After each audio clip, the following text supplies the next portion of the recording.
स्वामी समर्थ. स्वागत आहे तुमचं माझ्या यूट्यूब चॅनलवर. स्वामी भक्तांनो, आपल्या स्वामी समर्थ महाराजांच्या सेवेकऱ्यांसाठी सर्वात महत्त्वाचा दिवस म्हणजेच गुरुपौर्णिमा. आणि गुरुपौर्णिमा ही 2026मध्ये 29 जुलै वार बुधवार 2026 या दिवशी आलेली आहे. गुरुपौर्णिमा हा दिवस अत्यंत महत्त्वाचा दिवस मानला जातो, कारण याच दिवशी आपण आपल्या स्वामींकडून गुरुपद घेत असतो आणि गुरुपद आपल्याला केंद्रामध्ये दिलं जातं. तिथे तुम्ही गेलात किंवा मंदिरामध्ये गेलात तर तिथून गुरुपद घ्यायचं असतं आणि तिथे गेल्याच्या नंतर तुमच्या लक्षात येईल की ते गुरुपद कसं घ्यायचं. आता ही एक गोष्ट झाली की आपण स्वामी समर्थ महाराजांना गुरुपद घेतलं म्हणजे त्यांचा वर्षभरासाठी आपण त्यांची सेवा करणार आहोत. आता सेवेमध्ये तर नित्यसेवा आहे, तुम्हाला सर्वांनाच माहीत आहे. 3 अध्याय स्वामी चरित्र सारामृताच्या आणि 11 माळी आपल्या स्वामी समर्थ महाराजांचा जप, हे तर सगळं महत्त्वाचं आहे. हे तर आपण करणारच आहोत. पण या दिवशी आपल्याला आवर्जून एक सेवा करायची आहे आणि या सेवा केल्याशिवाय आपलं गुरुपद आणि स्वामी समर्थ महाराजांची गुरुपौर्णिमा साजरी होत नाही. कारण महाराजांचा शिष्य जर आपल्याला सेवेकरी बनायचा असेल तर ही गोष्ट खरंच खूप महत्त्वाची आहे आणि ही सेवा अत्यंत महत्त्वाची आहे. तर महाराज स्वामी सेवेकऱ्यासाठी तर ही सेवा महत्त्वाचीच आहे. स्वामी सेवेकऱ्याने आवर्जून ही सेवा करायलाच हवी, कारण या सेवेशिवाय आपलं गुरुपद होत नाही किंवा महाराज आपले गुरु बनत नाहीत किंवा स्वामी समर्थ महाराजांचा आशीर्वाद आपल्या पाठीवर राहत नसतो. आता या दिवशी सकाळी लवकर उठावं. लवकर उठल्याच्या नंतर स्नानादी केल्याच्या नंतर आपलं देवघर स्वच्छ करावं. देवघरामध्ये देवांची पूजा करावी. स्वामी समर्थ महाराज असतील त्यांची पूजा करून घ्यावी. आता महाराजांची मूर्ती किंवा फोटो घरात असणारच. तुम्ही स्वामींच्या सेवेकरी आहात तर महाराजांची मूर्ती किंवा फोटो हा घरात राहणारच झाला देवघरामध्ये. तर तो फोटो असेल तर तो स्वच्छ पाण्याने म्हणजे ओल्या थोड्या कपड्यांनी पुसून घ्यावा. मूर्ती असेल तर मूर्तीला अभिषेक घालावा. म्हणजे आता अभिषेक कशानं घालावा तर आता तुम्हाला माहीत आहे की श्री सुक्ताने पवमान सुक्ताने अभिषेक घालावा आणि त्याचं ते तीर्थ आहे ते आपण घ्यावं आणि ते तीर्थ घरातील प्रत्येक व्यक्तीला द्यावं. कारण त्या दिवशी स्वामी समर्थ महाराजांच्या जे काही पादुकाचं तीर्थ असेल किंवा त्यांना अभिषेकाचं तीर्थ असेल ते असामान्य तीर्थ नसून आपल्या सर्वांसाठी खूप महत्त्वाचं तीर्थ मानलं जातं आणि या तीर्थाने आदी व्याधी या सर्व गोष्टींचा नाश होतो, आपल्या पापांचा नाश होतो. असं नाही की आपण कितीही पाप करावे आणि देवाचं तीर्थ घेतलं म्हणजे नाश होते. आपल्याकडं चुकून काही पाप झाले असतील तर ते नाश होतील, नाहीतर आपण तीर्थ घ्यावं आणि पापे करावे असं काही नसतं बरं का.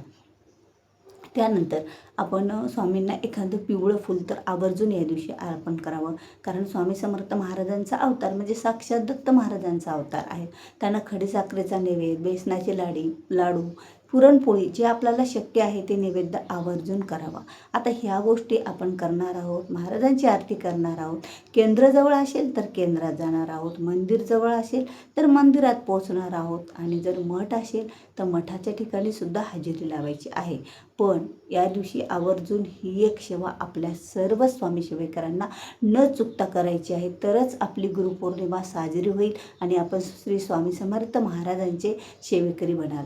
तर ती सेवा कोणती आहे तर बघा, ती सेवा अत्यंत सोपी आहे. ती सेवा जेवढे सेवेकरी स्वामी महाराजांचे आहेत तेवढ्यांनी ती सेवा करायचीच आहे आवर्जून गुरुपौर्णिमेच्या दिवशी. तर ती सेवा करण्यासाठी आपल्याला असं काही एक लागणार नाही. सेवा आपण कुठेही बसून करू शकतो, केंद्रात बसून करू शकतो किंवा आपण एखादं औदुंबराचं झाड म्हणजे त्याला उंबराचं झाड असेल त्या ठिकाणी बसून करू शकतो किंवा आपल्या घरी पण आपल्याला वेळ असेल तेव्हा ही सेवा करू शकतो. सेवा करायचं म्हटलं तर आपण ज्या ठिकाणी सेवा करणार आहोत त्या ठिकाणी आपलं ध्यान लागणं, त्या ठिकाणी आपली श्रद्धा असणं, त्या ठिकाणी आपली भावना असणं आणि विशेष म्हणलं तर स्वामीवर विश्वास असणं महत्त्वाचं आहे. जेवढी श्रद्धा असेल तेवढं फळ मिळत असतं. नाहीतर उगीच आपण नास्तिक सेवा करत राहिलो. आता नास्तिक सेवा म्हणजे कसं की आपल्याला काहीतरी मिळावं म्हणून सेवा करत राहिलो तर त्या सेवेला काही फळ नसतं. ती तेवढी गोष्ट आपल्याला मिळेल पण बाकी आपण स्वामींचे सेवेकरी बनत नाहीत. निस्वार्थ भावनेने केलेली सेवा म्हणजे स्वामींची सेवेकरी. आणि गुरु पौर्णिमेच्या दिवशी आपण आपला कुठलाही संकल्पयुक्त सेवा करू नका, कारण निदान या दिवशी तरी आपण आपल्या गुरुला म्हणजे स्वामी समर्थ महाराजांना, दत्त महाराजांची निस्वार्थ भावनेने सेवा करा. निस्वार्थ एक भक्ती म्हणून, एक श्रद्धा म्हणून सेवा करा आणि त्याचबरोबर ही एक सेवा करा. आता ही सेवा कोणती आहे तर बघा, आपल्याला एक मंत्र म्हणायचा आहे. आता तो जर मंत्र म्हणावं तर मंत्र मोठा असा आहे, 5 मिनटं आपल्याला त्या मंत्रासाठी लागणार आहेत. मंत्र म्हणावा किंवा मंत्र तो आपण ऐकला तरीही चालेल. तर तो आहे तारक मंत्र. तारक मंत्र म्हणजे निशंक होई रे मना, निर्भय होई रे मना, प्रचंड स्वामी बळपाटेशी नित्य आहे रे मना, असं आपण म्हणावं. आणि हा जो मंत्र आहे ना, तो जेवढा असेल, आता मी तुम्हाला थोडक्यात सांगितलं तेवढा मंत्र म्हणावा. जर तुम्हाला पुढचा येत नसेल तर हा जरी मंत्र तुम्ही 11 वेळा 21 वेळा एवढे जरी शब्द म्हणले ना, निशंक होय रे मना, निर्भय होय रे मना, प्रचंड स्वामी बळपाठीशी नित्य आहे रे मना, हा जर मंत्र आपण म्हणत राहिलो ना तर नक्कीच स्वामी आपलं गुरुपद स्वीकारतील आणि स्वामीचे सेवेकरी आपण बनून राहील. कारण स्वामी समर्थ महाराजांचा सेवेत येणं खूप सोपं. स्वामी समर्थ महाराजांच्या सेवेत येणं खूप सोपं. स्वामींची सेवा करणं सोपं, पण त्या सेवेमध्ये किती वेळ टिकून राहणं, एखादं काही संकट आलं, काही संघर्ष आलं किंवा बऱ्याच गोष्टी आपल्यासोबत घडल्या तरी स्वामीवरचा विश्वास कधी न डगमगू देता जो सेवेकरी स्वामींची सेवा करतच राहतो ना, तो खरा स्वामीचा भक्त असतो. कारण स्वामींचा सेवेकरी कधी डगमगत नाही. स्वामी कधी परीक्षा घेतात असं नाही की स्वामी तुम्हाला एकदम पेपर द्यायला उतरवतात किंवा असं काही नाही. कारण एखादी गोष्ट आपल्या जीवनामध्ये कधीतरी होते, त्यावेळेला स्वामी परीक्षा घेतात असं आपण म्हणूया की स्वामी परीक्षा घेत असतील, काय हरकत आहे.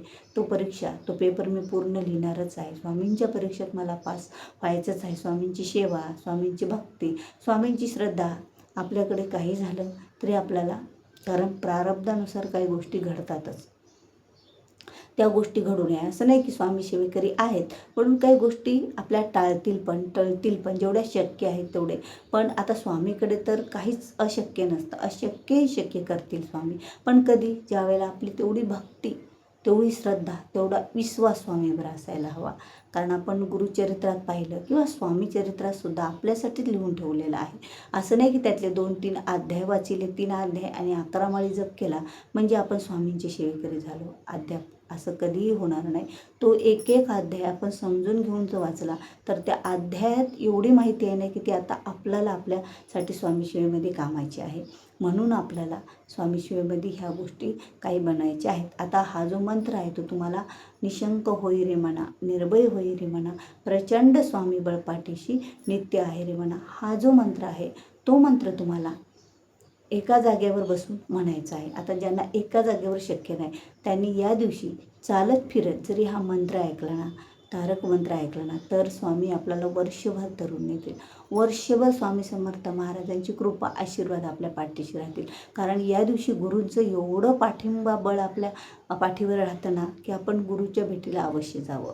आता आपण स्वामी समर्थ महाराजांच्या केंद्रात जावं, स्वामी समर्थ महाराजांच्या मठात जावं, मंदिरात जावं. आता तुमचे दुसरे कोणते गुरु असतील त्यांना प्रत्यक्षात भेट घेता आली तर प्रत्यक्षात भेट घ्यावी. नसेल तुम्हाला प्रत्यक्षात भेट घेणं झाली तर त्यांचं जे काही स्थान असेल, एखादं पवित्र तीर्थ त्यांचं, त्या ठिकाणावर जाऊन भेट घ्यावी आणि त्यांचा आशीर्वाद घ्यावा.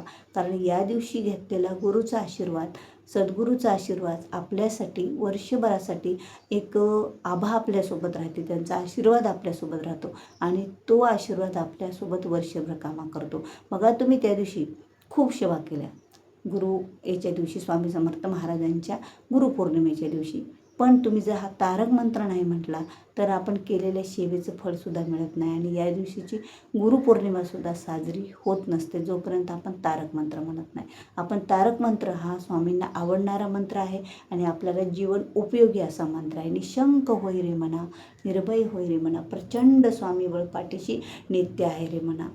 प्रचंड स्वामीबळ माझ्या पाठीशीच आहे, मला कशाचीच भीती नाही आणि स्वामी माझ्या सोबतच आहेत, ही भावना या मंत्रातून उतरली.